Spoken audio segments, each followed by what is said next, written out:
นาคารการค้าต่างประเทศลาวสาขาแขวงหลวงน้ำท่าลงเผยแพร่ผลิตภัณฑ์และบริการด้านธนาคารอยู่เมืองหลวงน้ำท่าอยู่ที่สโมสรเมืองหลวงน้ำท่าได้มีการจัดกองประชุมเผยแพร่ผลิตภัณฑ์ของธนาคารการค้าต่างประเทศลาวมหาชนโดยการให้เกียรติเข้าร่วมและเป็นประธานของทานบุญคงพิมพ์สอนกรรมการพรรคแขวงเลขาคณะบริหารงานพรรคเมืองหัวหน้าคณะสมาชิกสภาประชาชนแขวงประจำเขตเลือกตั้งเมืองหลวงน้ำท่าและทานคำจันทร์จันทมาศหัวหน้าธนาคารการค้าต่างประเทศลาวมหาชนสาขาหลวงน้ำท่ามีกรรมการพรรคเมืองหัวหน้าห้องการห้องหัวหน้าห้องการสองกองบัญชาการองค์การเทียบเท่าและพนักงานรัฐกรเข้าร่วมอย่างพร้อมเพรียง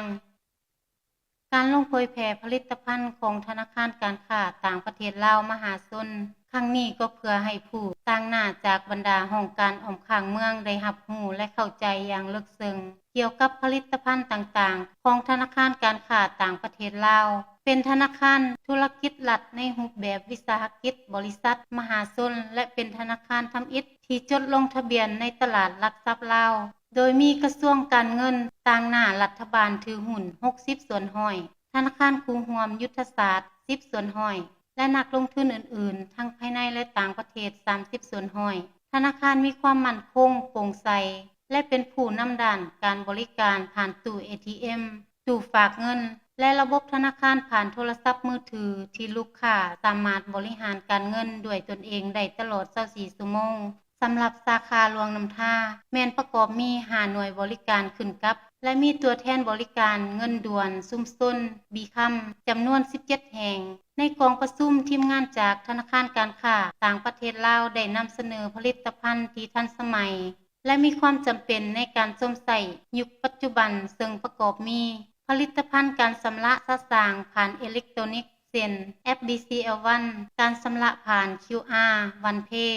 การชำระข้ามแดนลาวเกาหลีลาวไทยรวมถึงการหับชำระผ่าน WeChat Pay และ Alipay ผลิตภัณฑ์บัตรสากลเช่น Visa Card Visa Platinum Visa Complete และ Mastercard ที่สามารถนำใส่ได้ทั่วโลกเวลาเดินทางไปต่างประเทศ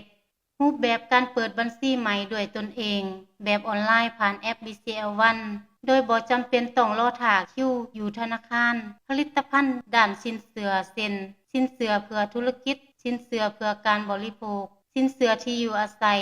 ตอบสนองทุนในการปลูกสร้างหรือซื้อดินผลิตภัณฑ์เงินฝากประเภทต่างๆเช่นเกษตรรายวันประหยัดประจำเพื่อลูกหลานและสะสมบำนาญหรือสะสมทุนโดยได้รับอัตราดอกเบี้ยที่เหมาะสมสองทางการช่วยเหลือสังคมเพื่อให้การช่วยเหลือแก่ผู้ประสบภัยต่างๆผ่านโครงการออนไลน์ BCL1 Heart พร้อมกันนั้นผู้เข้าร่วมกองประชุมยังได้มีการแลกเปลี่ยนคำคิดคำเห็นถามตอบการกู้ยืม